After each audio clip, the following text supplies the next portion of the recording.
Brought to you in association with Grendel Press. This is Werewolf the Podcast, a serial killer drama.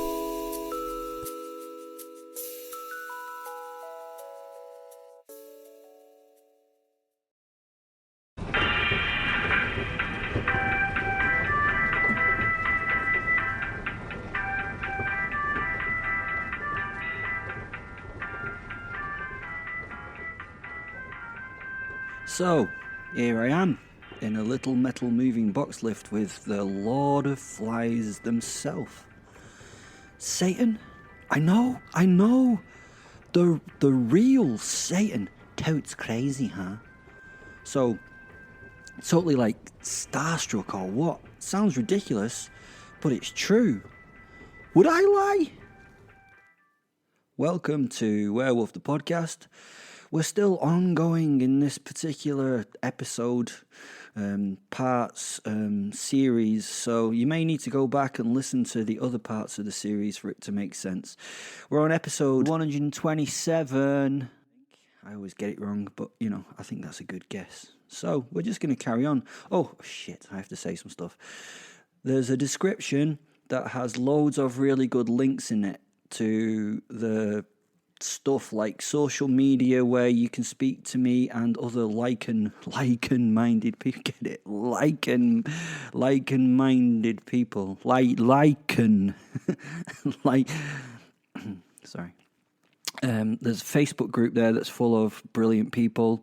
It's so busy. And there's Twitter and Instagram and TikTok and other things. You can also buy books down there if you want to support the show. There's links down there. We have other authors available like Adrian and Greg, who are both great authors. They're down there as well. If you want to go and read their stuff, it's well worth a glance and a look and a buy.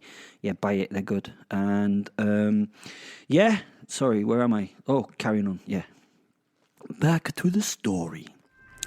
Of course, the girl from Ipanema was playing in the background. This was an elevator to hell, after all. You often hear that Satan never looks like what you expect.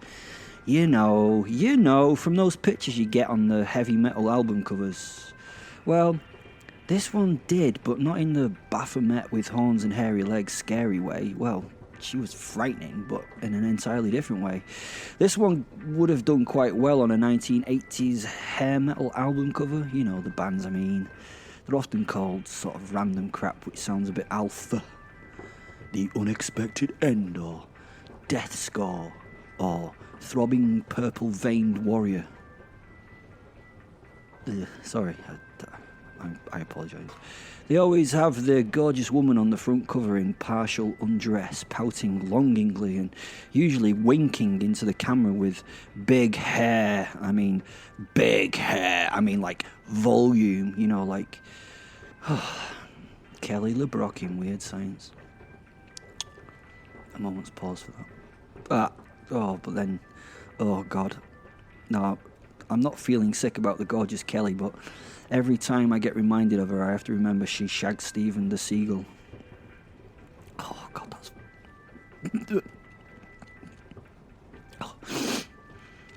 This Satan we have here would have been the dream album cover girl, although I cannot imagine she would lower herself to doing something like backcombing that well-conditioned pelt on her head. And hopefully she was... she has something horrific for Steven Seagal when he arrives to pay for the way he runs in his films. Have you ever seen that? Have you seen the way he runs in his films? I don't know, what's that about? He's supposed to be... Anyway. As previously noticed, I was a bit starstruck and shocked at being in a lift with a dark one because I do have a real difficulty with religions, especially the Abrahamic ones. I mean, they're a bit weak-ass in comparison to some of the proper ones like the Greeks and the Norse, so it was difficult for me to understand why I felt completely overawed by her. There again, I was the same when I met Prince William in St Andrews once. Oh, yeah, I know, dropping names.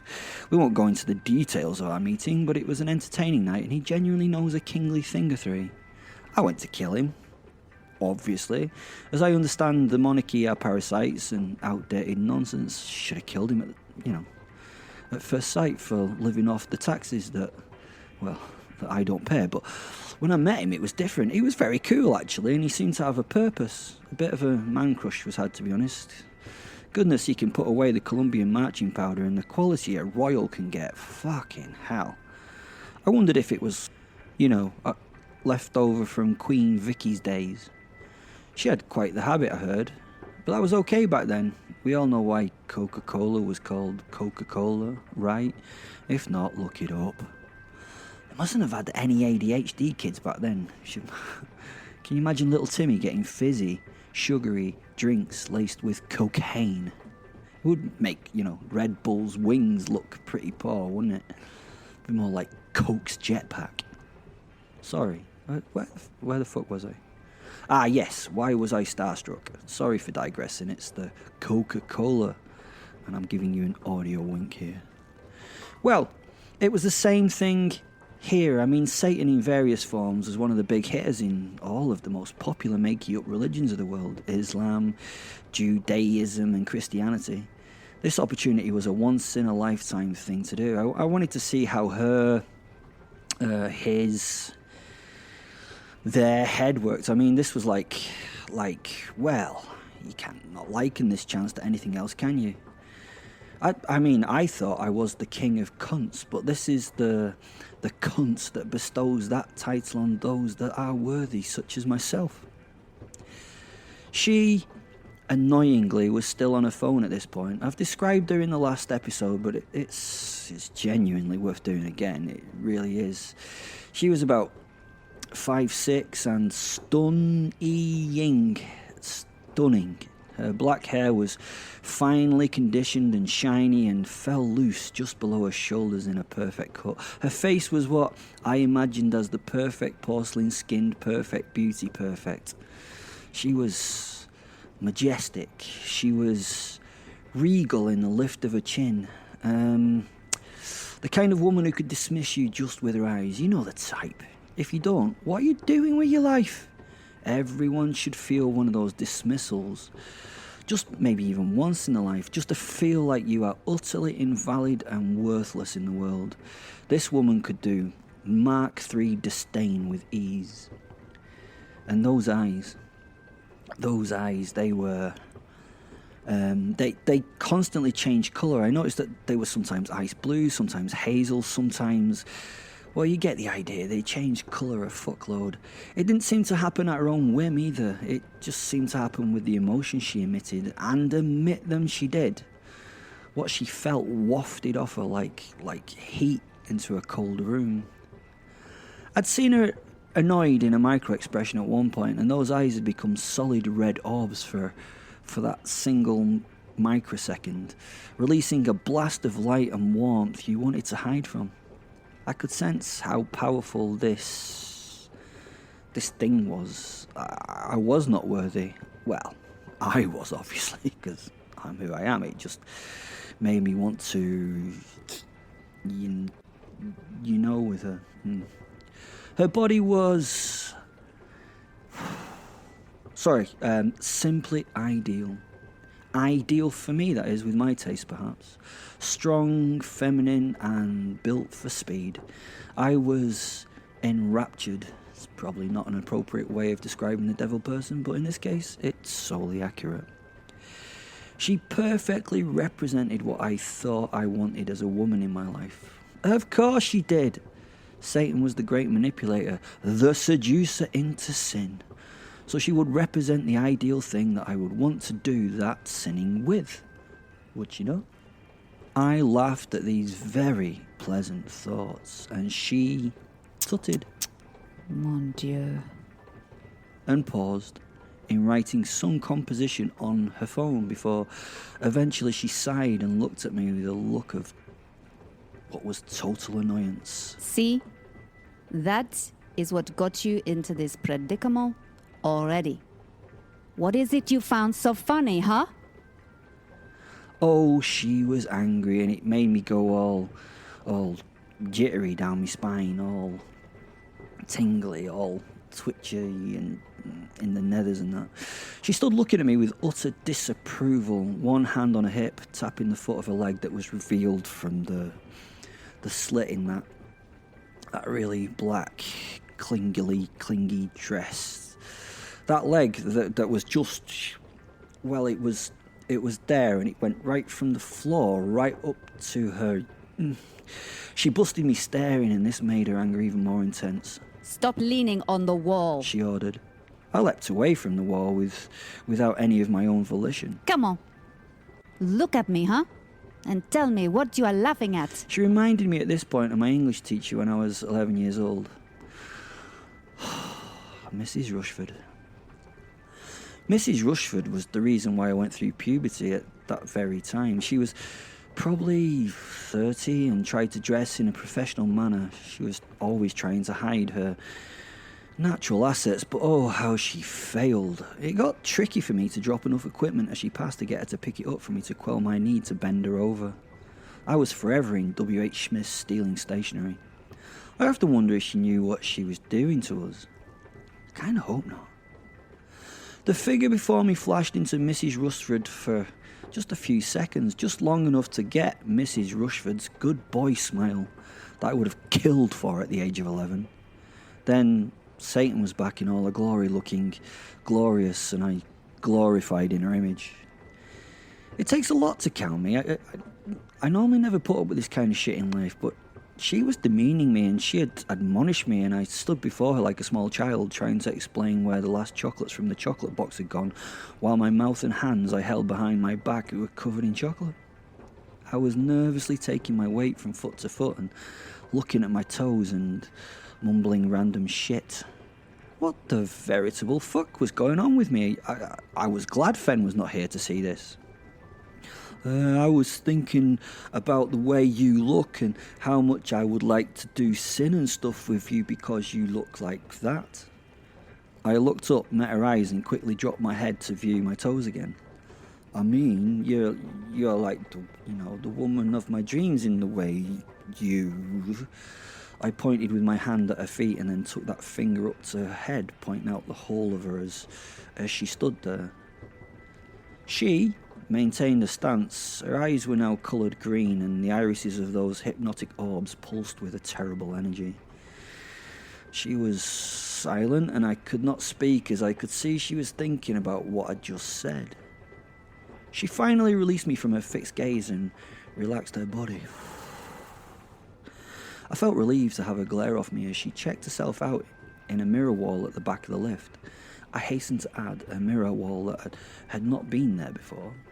She wiggled and moved around, looking at herself from various angles. A genuine assessment of herself was going on. I just stood there in silence and awe, watching mesmerised. I mean, I'd been to some of the most horrendous sex shows in the world. I've seen things that would give the average human the horn for weeks, or maybe PTSD, depending on how your mind works. She moved like a dancer, like an athlete crossed with some kind of animal, probably, well, definitely feline. Fuck. This was very, very exciting. I know the use of 2-degree adverbs seems like too much adverb, but it wasn't. The extra very was very required. I was so obviously excited I had to hide my obvious excitement very obviously with my hands. She finally stopped and nodded at the mirror in approval. You have a fine fantasy. You should see some of these things that I appear as. Honestly, in some cases, it makes my job difficult and uncomfortable. I won't go into details, client confidentiality and all that, but I had an archbishop to seduce a while ago. She leaned towards me, hiding her mouth with her hand as she whispered out the side of it as though others were there to listen. A 10-year-old boy. Honey. Broken glass and feathers in strange places. Mm-hmm. She winked and drew herself back from me. You get it. She nodded. I shook my head. I didn't get it in the slightest. Her mobile then did that notification dingy-pingy thing. It completely smashed the atmosphere that had been created. Thank fuck. I don't think my heart could have coped for much longer, even though I was dead. I mean, there is sexual tension and then there's fucking sexual strain. Genuine relief was felt as her focus went back to the phone. Jesus Christ. She said, ending the name with a giggle. Obviously, a private joke of her own. Hey, don't get me wrong, these things. She lifted the phone towards me. One of my best ideas, but they are hell. She laughed at her little joke again and winked once more before returning to her corner of the lift, where she resumed the work on her phone. I didn't really know what to do myself at that point. I mean, I was standing in the middle of the lift. My hands hid what was now a shrinking, sagging spectacle, trying to work out what to do next. She, however, just stood there and ignored me as she worked, sighing now and then as she typed.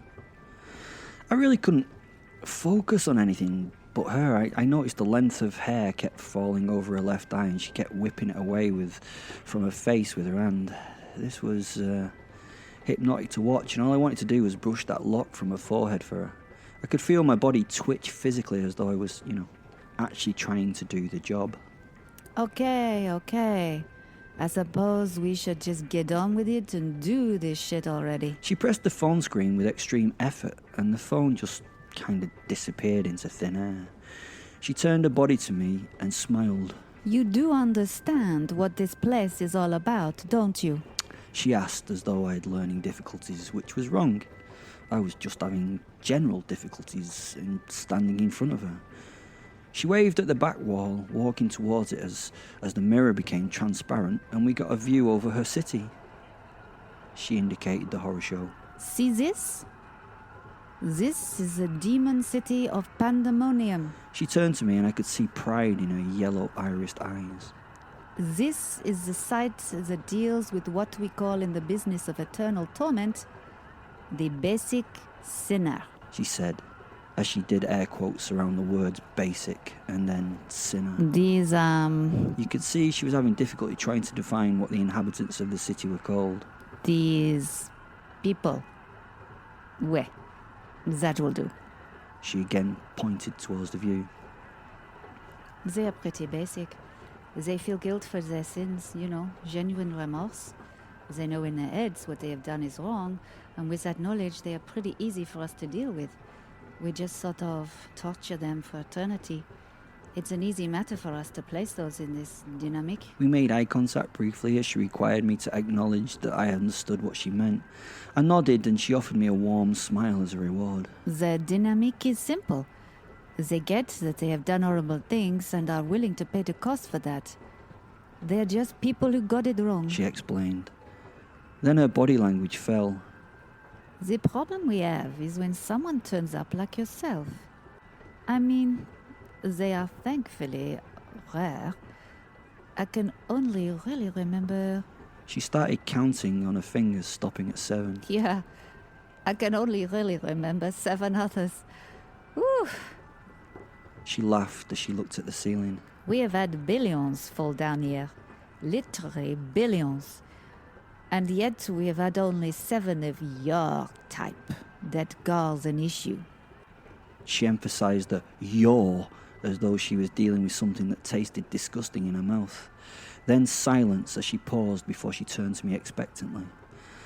I did not have any idea what to say really at this point. She obviously wanted me to do or say something. As time passed, it began to feel more and more awkward. I had to fill the gap that she left. I'm sorry, I guessed. She sighed and turned to lean her forehead against the glass of the window to view her weird world and stared out onto the scene. I could sense she was thinking, and time again stretched into that uncomfortable realm. Thankfully, she then began to speak with an element of sadness in her voice. You see, Will, that is the problem, isn't it? She whirled slightly, startling me with a flash of anger. She was suddenly so close, and I quailed in response to her wrath. She was so intense. She had a power that rolled off her. I felt it. This was so much more than the magic and bollocks even I was used to. And then the fury simply left her as she calmed, taking deep breaths, her eyes closed. Her face was lifted to the ceiling of the lift, and a hand was raised towards it. No, not in supplication, but in real anger. She pointed an index finger, completing the dramatic, dare I say it, biblical pose. You should have to deal with these fuckers. She shouted at the ceiling. You made them, and then I have to sort them out. She really wasn't talking to me, if you understand what I mean. She must have been addressing, I suppose, him upstairs. I couldn't see anything up there on the ceiling. Her chin finally dropped as she considered something. Then she laughed again, which continued as she saw me staring at the ceiling to see if I could see, I don't know, maybe dear old God. Maybe. Just maybe. Again, this was not addressed to me. She was thinking out loud. Maybe I can give him back. She clicked her fingers and the lift stopped. Her eyes went from the floor to mine, and that smile she gave me, and how she gave it me, was chilling. Are you sorry? Do you even know what that means? You are not sorry. You have never been sorry. And that is the problem. And that is why I am here. And we have to do something about it, don't we? Her anger was, it was very apparent. Her eyes were fixed on mine, and that glare was painful. Now, I should have just listened. I should have nodded and agreed. I should have. But, you see, my big problem in life is there's always a fucking but. And that but is the dickhead in me, which at this point raised his oh so stupid and ugly head. I know. This was the beast, the ultimate evil, Satan, Beelzebub, a fallen angel, and all those other things of religiousness stuff. I know I should have kept quiet and just hung my head in shame, but no, I didn't do that, did I? Oh no. What I decided to do was poke the badger with a spoon. I smiled at her, and with the inappropriate supporting melodramatic body language said, "Sorry," and smirked. Oh shit. Fenrir. We both went into canal together. We went into that canal as our werewolf self. We didn't bloody leave the canal together though. I made my way to opposite bank and it was just me. Will was gone. He wasn't with me. He was just gone. My mind and his were no longer linked. This only meant one thing, that the fucker was dead. I watched as running men got to opposite bank at canal and powerful torches were shone onto black waters. Back and forth they went. They searched, stopping now and again on detritus at modern world as it floated in a putrid scum on those black oil-like waters. And then it was there. It was fucking there. There was a blackened cadaver partially floating on the surface of the canal. It was exceptionally badly burnt and it didn't look like a human at first, but then as water did its thing, some of the carbonised flesh fell from its head and the floating object revealed a startling white skull. "There, man! There! Get it! We need to take it back to base, man! Get it!" One of the soldiers now radioed somewhere telling them that the target had been neutralised and they needed a body bag unit to come in and collect the remains. I sat for the next few hours watching people come and remove the body from water. It broke into pieces as they tried to pack it into the bag, and much swearing and disgust was apparent at the task. Then as soon as all people had arrived at busy business, people disappeared, and now I sat in dark on edge at canal. I was in a state of shock, to be honest. I know you probably find it difficult to think that an ancient wolf soul can suffer from shock, but we can, and I did. I genuinely believed that Will was indestructible. I'd never imagined he would actually die. He couldn't, could he? He was more of a force of nature than anything I'd ever met. There must be something I can do to get him back. He can't be dead. He must be able to rebuild and come back. We'd got through worse than this many times. It can't be it, can it?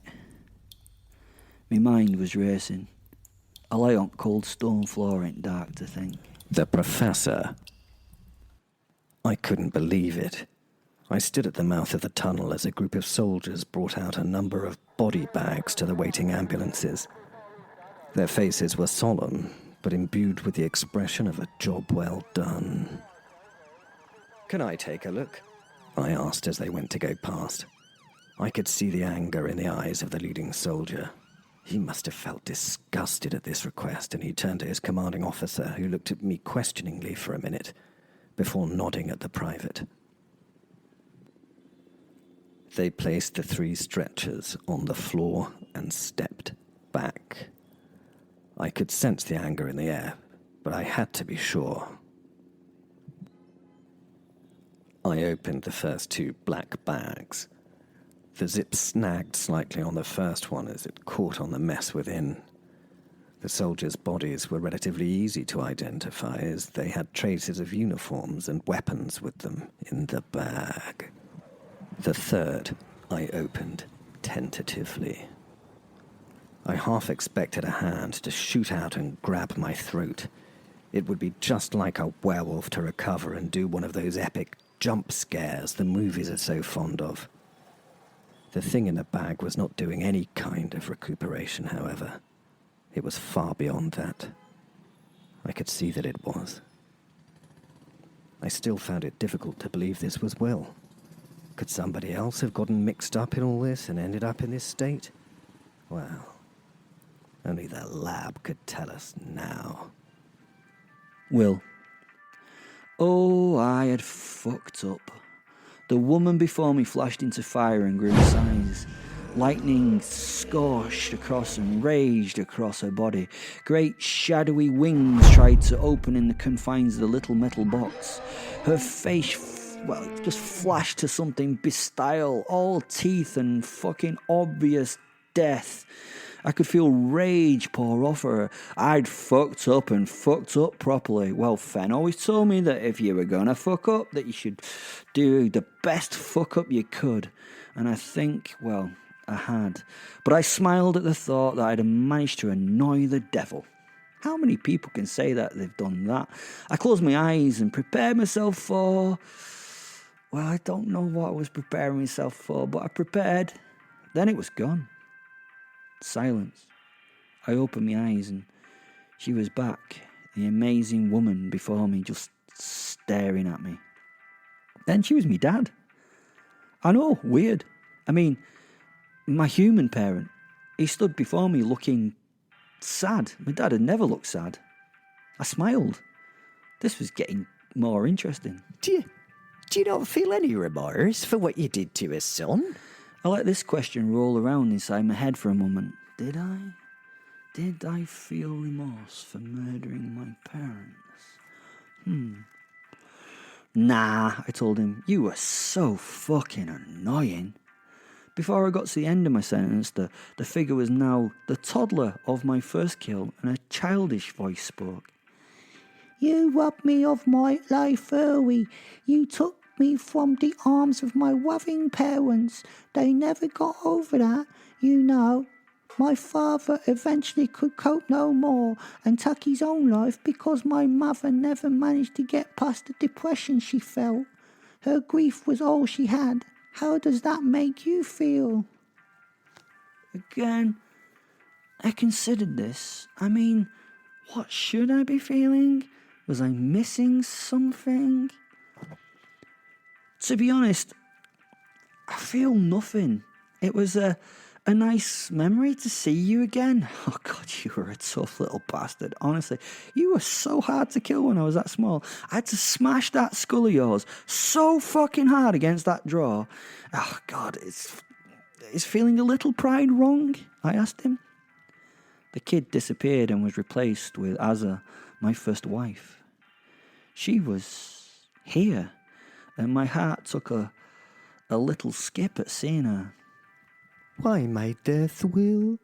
We had lived together for centuries, and life with us was good. Why you kill me? She asked. Again, I had time to reflect before I answered. Well, it's a little embarrassing in your case, but honestly, you were the only thing anyone could hurt me with at the time. I think I genuinely loved you, but that made you a weak link in my life. I could be hurt by you, threatened and controlled if anyone got their hands on you. I couldn't allow that. So I killed you to be free and to save you from the danger. It was the best thing for you in the end. Do I regret it?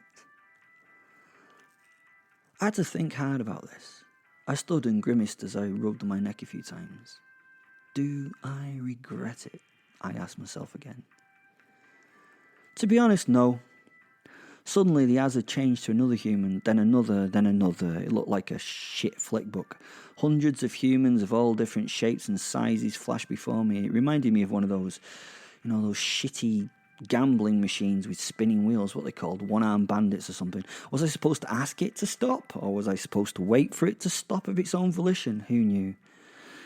Satan kept cycling through more and more people. I was proud of the numbers I'd done in my time, but was getting a little bored and somewhat impatient. I did not want to appear rude, so I tried to slide a hand up to my face inconspicuously to stifle the yawn that was struggling to leave me. The spinning human images stopped, and there stood a very pregnant Sally.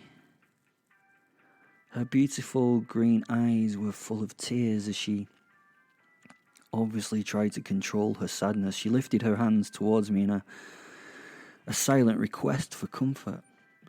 Her plea was to be held, to be hugged and loved. I could feel it. That's what she wanted. All she wanted was for me to hold her. I looked at her. I studied those fine features, and for a moment my brain was overwhelmed. Did I care for this one? Her face was now pleading. She motioned me towards her, her face contorted in sadness, but I couldn't do it. I could not hold her. Then she was gone, replaced by Lucy.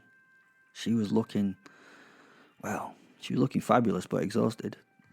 Her facial expression was now of disbelief and disgust, quickly followed by horror, exasperation, and finally stopped at the worst of all, at pity.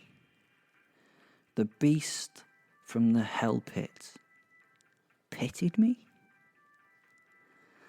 The look of disappointment in those eyes was now palpable.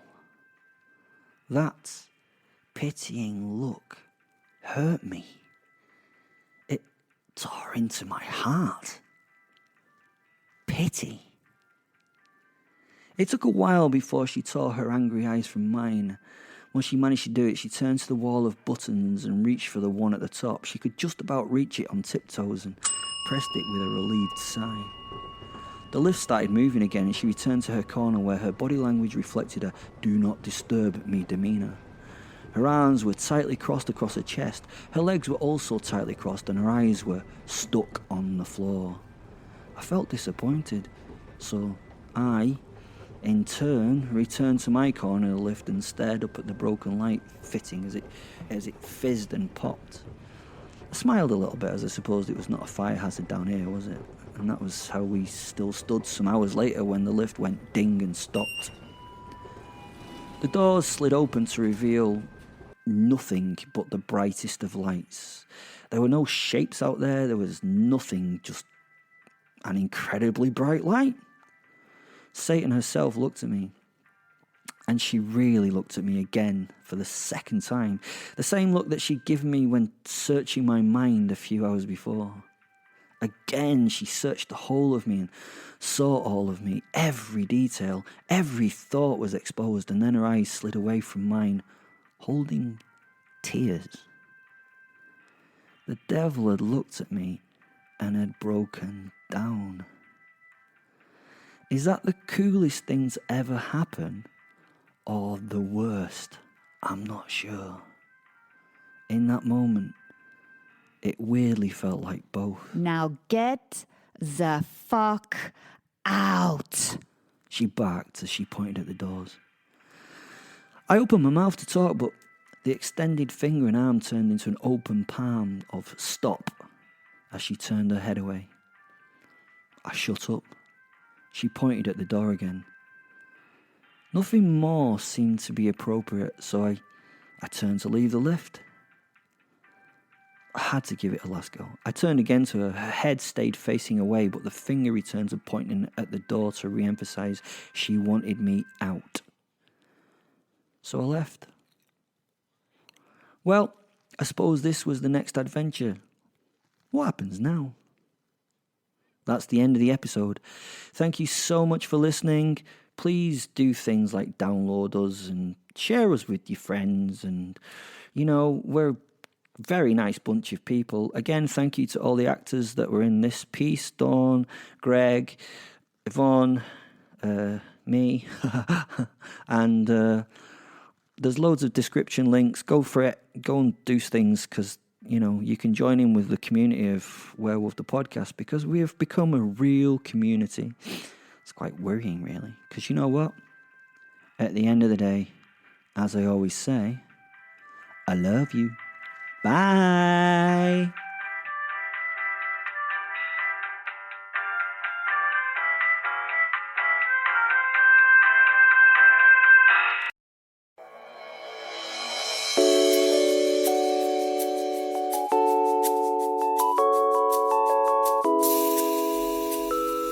Brought to you in association with Grendel Press.